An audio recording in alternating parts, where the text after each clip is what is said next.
Hello folks, I'm John Myrie and welcome to the Wisconsin Northland Outdoors. On this week's show we have reports and tips for you from Jarrett McCarthy down at Hayward Bait and Bottle.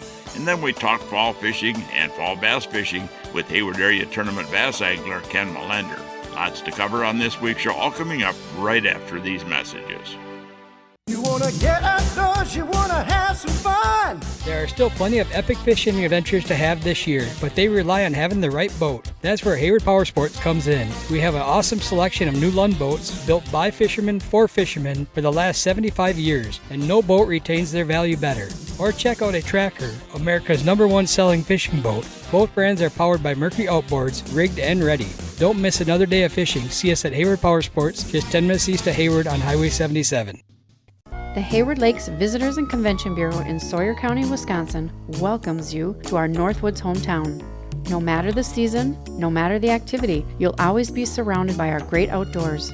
What more could you ask for in a vacation destination? Woods, waters, world-class events. Contact us for information on lodging, dining, attractions, events, trail conditions, and more. Order your free vacation guide and start planning your getaway today. Visit us at haywardlakes.com or call 1-800-724-2992.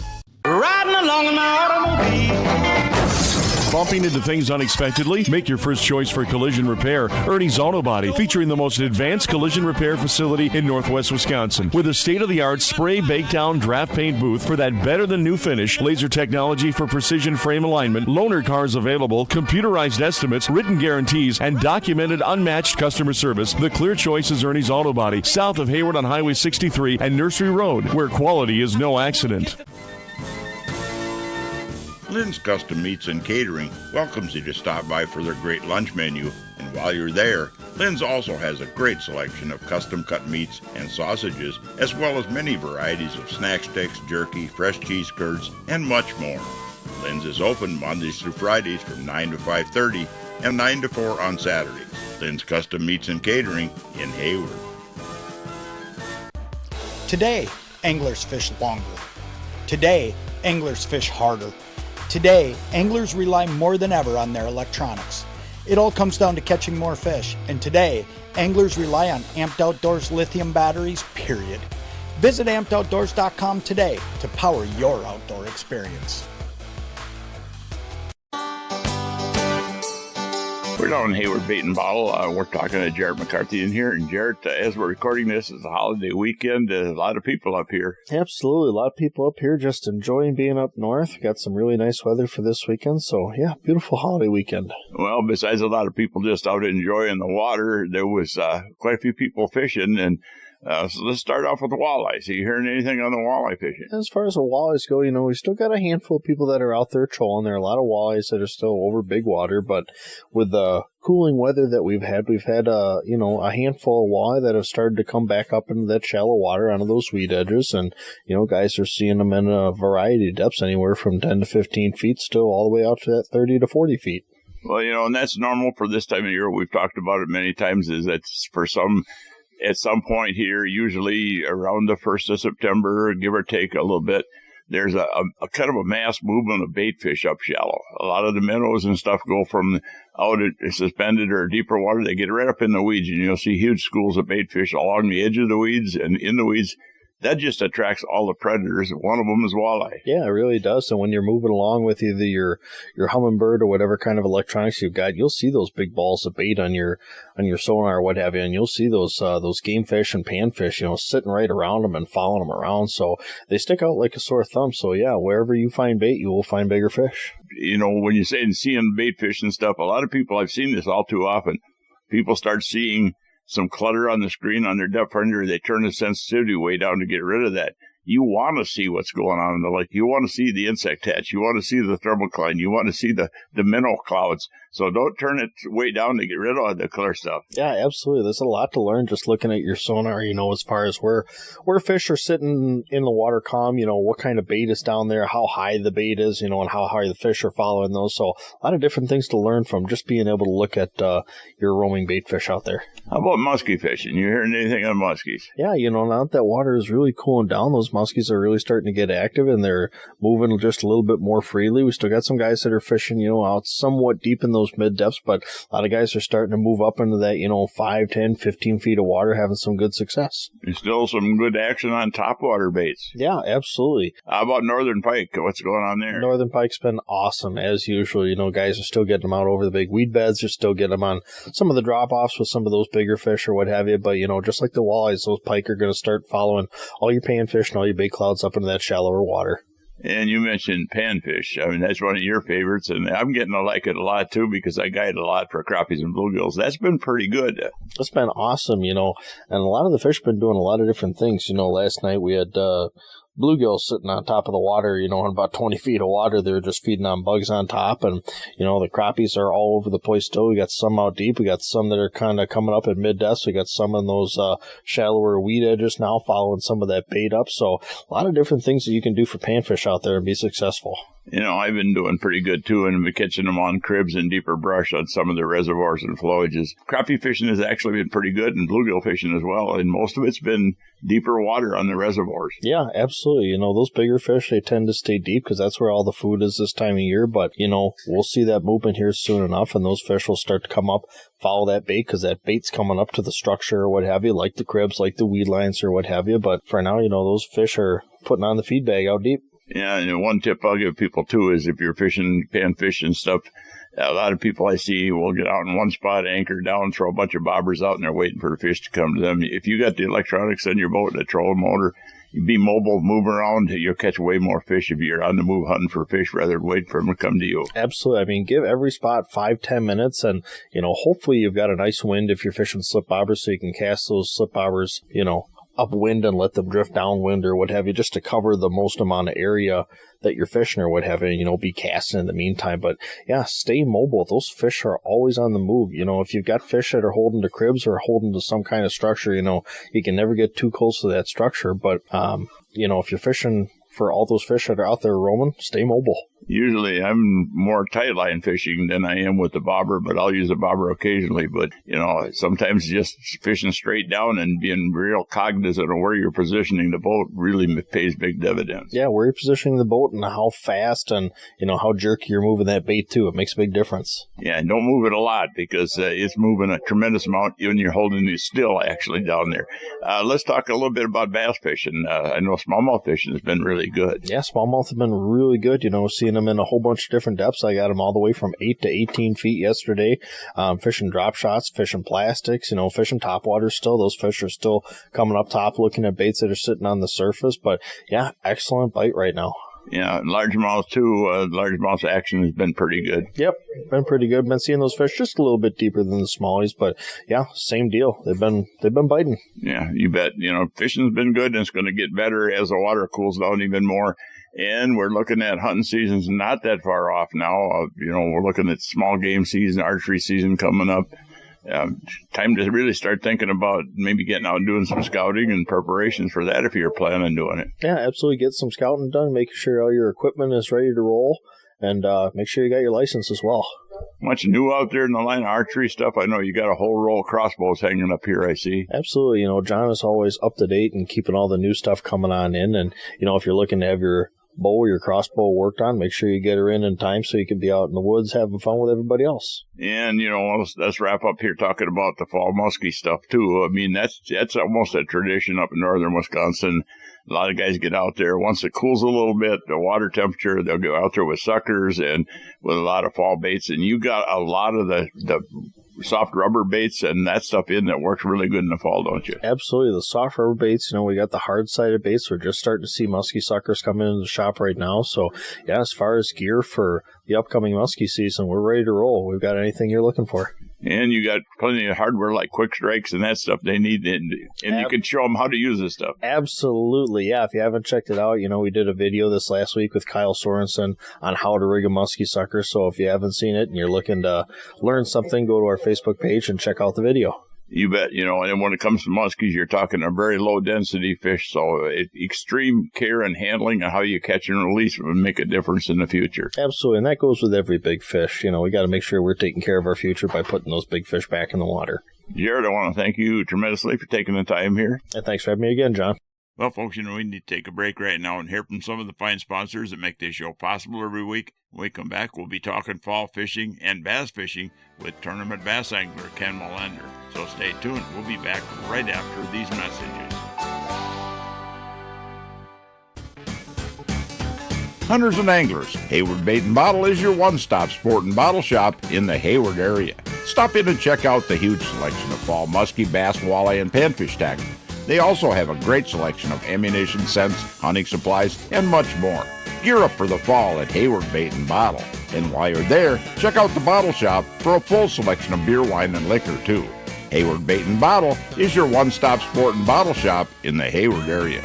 There's no time like the present to explore Hayward, Wisconsin, one of the Midwest's most popular vacation destinations. With crystal clear lakes for water sports and fishing, miles of trails for riding snowmobiles, ATVs, cross-country skiing, hiking, and mountain biking, this area is buzzing with activity year-round. Combined with charming local shops and a variety of Northwoods dining options, Hayward is certain to offer both adventure and relaxation for everyone.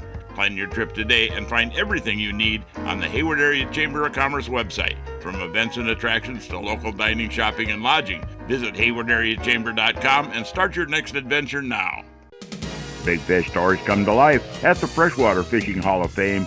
The world's largest shrine to freshwater anglers boasts a 4.5-story tall walk-through muskie that's a half a city block long. It's like taking a peek into Granddad's old tackle box with thousands of mounted fish, antique outboard motors, and historical sport fishing artifacts. Stop in and take a chance on our 50-50 cash raffle. You could walk away with a pile of cash. See the big ones that didn't get away at the Freshwater Fishing Hall of Fame, Highways 27 and B in Hayward. Open daily, including Sundays, through October 31st at 9:30 a.m. Looking to get more done and unlock more adventures this summer? It's time for a new side-by-side or ATV, and Hayward Power Sports has some great Can-Am summer deals on now. This is your chance to find your new ride and get up to $3,500 off or 0.99 financing for 36 months on select 2025 models. The Can-Am Defender is the perfect utility side-by-side that's extra tough on the worksite or for projects around your property. Can-Am Maverick is the high-performance machine that delivers an unrivaled adrenaline surge. Or get the best of work and play with the ultimate crossover, the Can-Am Commander.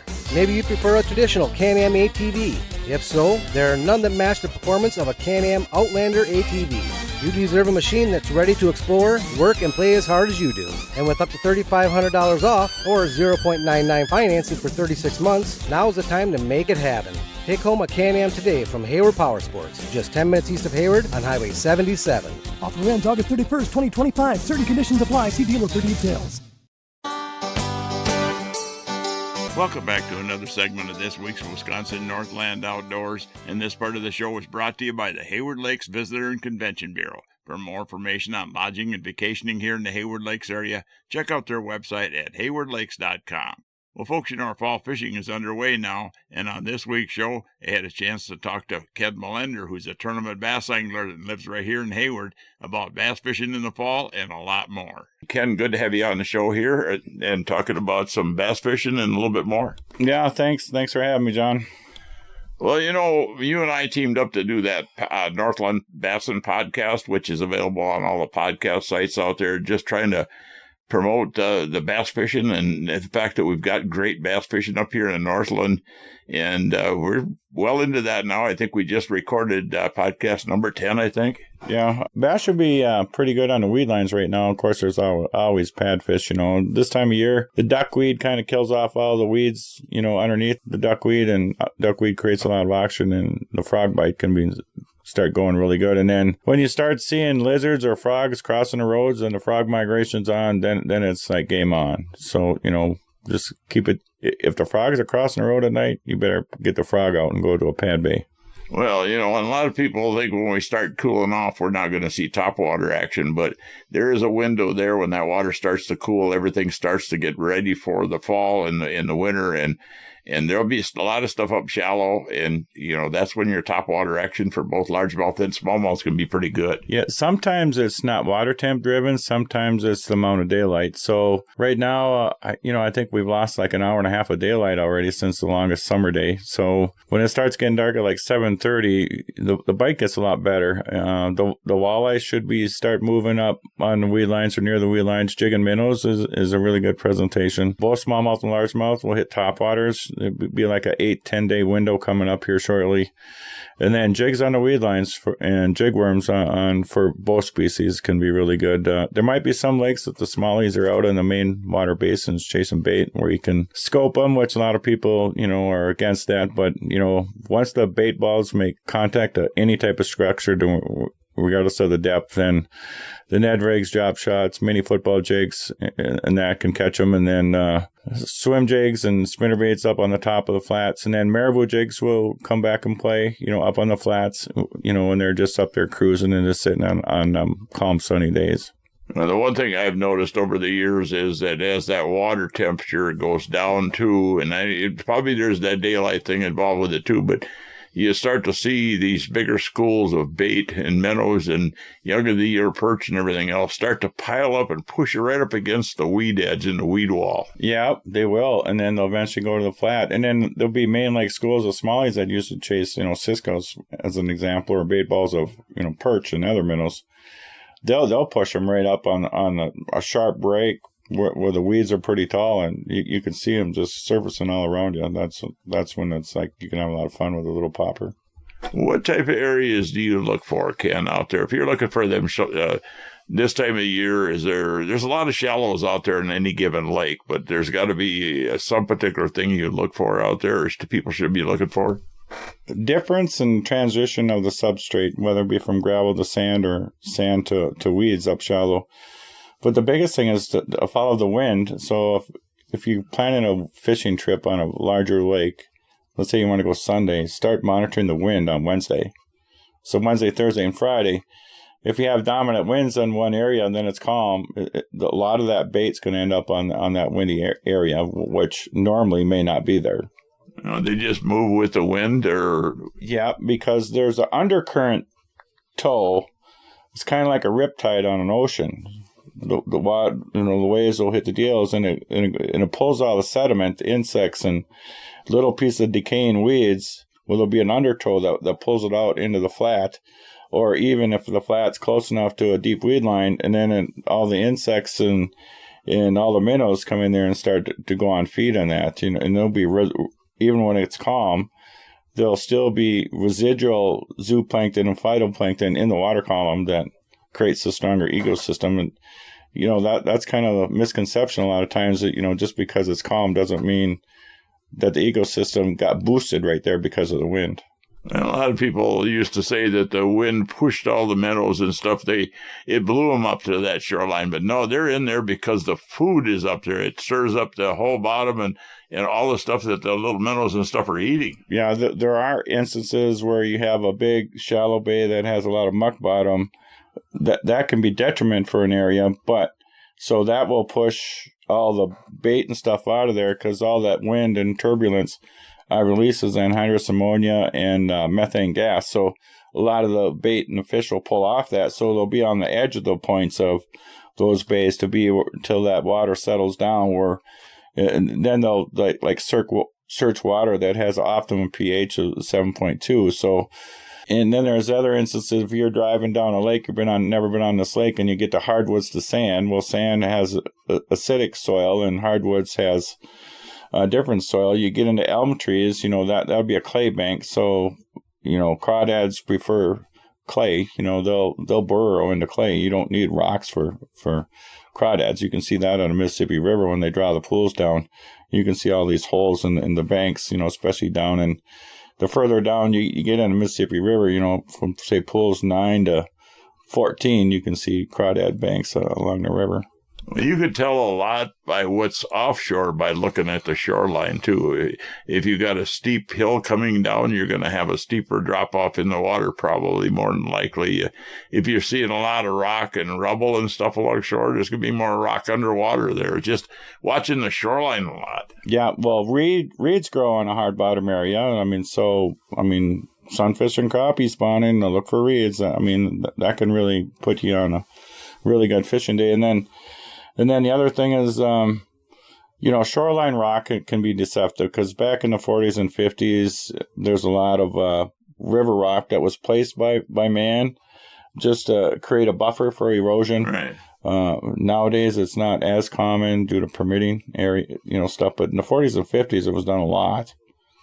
And, but you can use electronics to find triple echoes and stuff, deeper to follow rock ridges from shore. There's a lot of different aspects there. When you're talking about topwater fishing, if the fish are up shallow, are you looking for relatively calm water, or will you throw it where there's a little bit of wind chop in there? It can be wind chop. So my theory on topwater is the shallower you are, the faster you can go. And that's where whopper poppers really took storm. Now there's the Chapo. There's like 3 or 4 companies that make them. So when you're up there shallower, you can get by going faster. As you go into deeper water, go into more poppers. Mid-depths on weed lines, there are spooks work really good.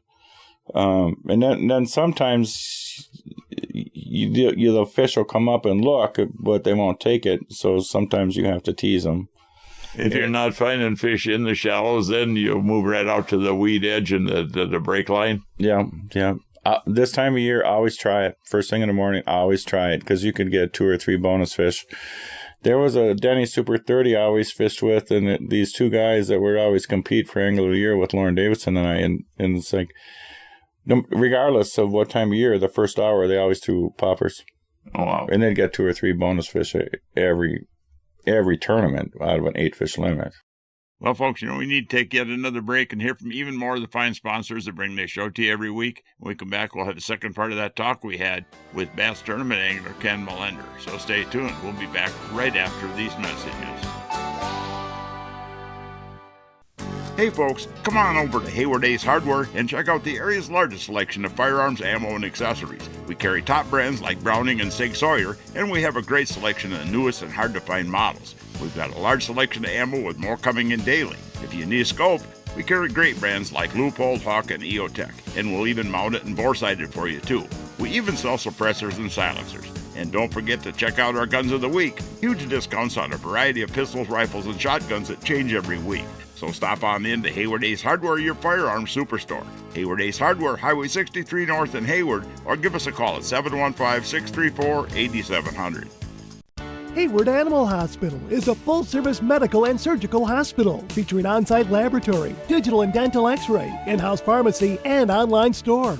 Dr. Ostrander has 40 years of experience dealing with illnesses, injuries, surgery, and dentistry. Hayward Animal Hospital offers urgent care appointments and emergency surgery daily. Please call early in the day for these appointments. They open at 8 a.m. Hayward Animal Hospital is located 1 mile east of Hayward on Highway B. Call 715-634-8971. Hey folks, the Log Cabin Store in Northwoods Beach on Highway K between the Big Lakes has groceries, ice, beer, liquor, and pop, and now has all new tackle and bait supplies.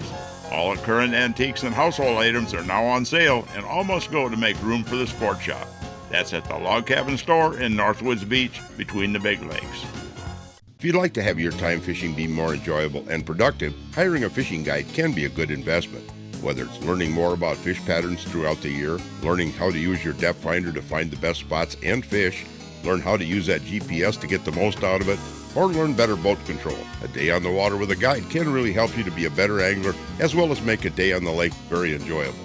To book a guide trip this year or get more information, you can find us on the internet at www.wiscnorthlandoutdoors.com, and then just click on Area Guides. Welcome back to the last segment of this week's Wisconsin Northland Outdoors. And folks, we're going to jump right back into the second part of the talk we had with tournament bass angler Ken Milender. I know that, that there's a lot of different options out there. And I know that, we talked a lot about the things like the Ned rig. The Ned rig has taken off like crazy, and it's been around for a long time. But why all of a sudden are we seeing so much of a resurgence with people using that? It's all about marketing, I think. People say, well, I want a new Ned rig. Well, I've been doing that technique since the 90s, so it's just a different technique, and marketing has pushed it to a Ned rig, to what it is today. I know the biggest thing with people with the Ned rigs is you got to slow down with it. People tend to go way too fast with that stuff. I mean, they're just pushing and winding all the time, and that's one thing you don't want to do out there. You want to definitely slow down. You can do the same thing with a 6-inch culprit, and you can still catch them. It doesn't have to be floating up. I mean, it doesn't. They'll pick it up, but no matter whether you're fishing a wacky rig or a rig, Texas rigged worm or a Ned rig, all of those presentations require, especially with smallmouth, they'll leave it sit there for a while, throw it out there and leave it sit for 10 seconds or 5 seconds, and then move it a foot or two and then leave it sit. So on every structure, whether you're on sand, rock, or transition from muck to sand or hard bottom, there's always a sweet spot, and it takes guides or experienced anglers to know where the sweet spot is. And that sweet spot is an area that these fish kind of protect, because that's their resting area, not necessarily their feeding area. That's their resting area. And it can be just a small ridge or a depth change of 4 to 7 inches. That's the spots that you need to just dead stick. And so boat traffic sometimes can invade their territory. Casting too many times in a row into that area can destroy their territory, but they're coming back. And then angle of retrieving a fish off that area can destroy it for 45 minutes. So to really catch everything in the school, the angle of your bait and how you dead stick it is very critical. So my theory is always have your boat shallower than what the structure you're fishing, so that when you pull a fish, other ones follow it. To shallower water, they're more apt to go to their deeper area, versus if you go to the deep side and 30 feet thrown to 22 and you pull them fish off, then they're just going to go and suspend under your boat and you're not going to catch them. Yeah, if at all possible, you try to get as many fish looking at your lure as you can at one time. They're highly competitive. So my theory is always try to collect fish. So I may go pretty fast across the ridge and then just stop it. They may not come and look at it now, but they know that something came there and they weren't going to chase it, but now it's sitting there. So underwater cameras taught me years ago that, yeah, here they're coming. Not one's going to bite it. Well, we mentioned that we're going into the fall period, and one of the factors a lot of people don't realize too is that, when you got the summer up here and you got all the boat traffic, the skiers and the boat traffic and everything else out there, that turns off fish sometimes big time. And then once that all starts to settle down and you just got a few fishing boats running around, the fish start behaving more normal, I think. Yeah, Wednesday and Thursday is usually my days off, and that's when I go out fun fishing. Well, Ken, I want to thank you for taking the time here.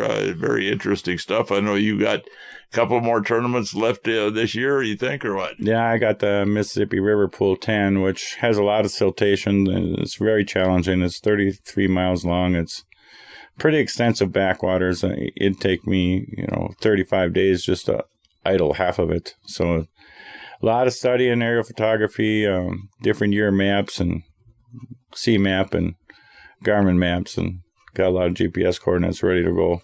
I know what you're talking about because I grew up fishing down in southeastern Minnesota. I fished the Mississippi quite a bit down there, and it's a very complex body of water. If you think some of the lakes up here are complex, there's a lot of water down there. Well, lotus pads are so big, you swear to God, you could go up there and take a nap on them.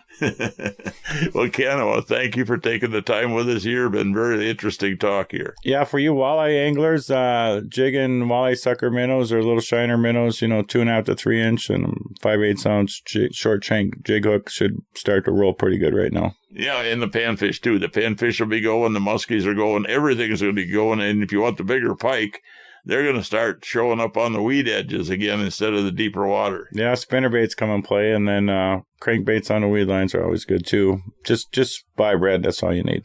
Well, Ken, thank you greatly again here. All right, thanks. Well, folks, we're about out of time for this week's show. I'd like to remind everyone out there that if you miss a show, go to our website at wnoradio.com.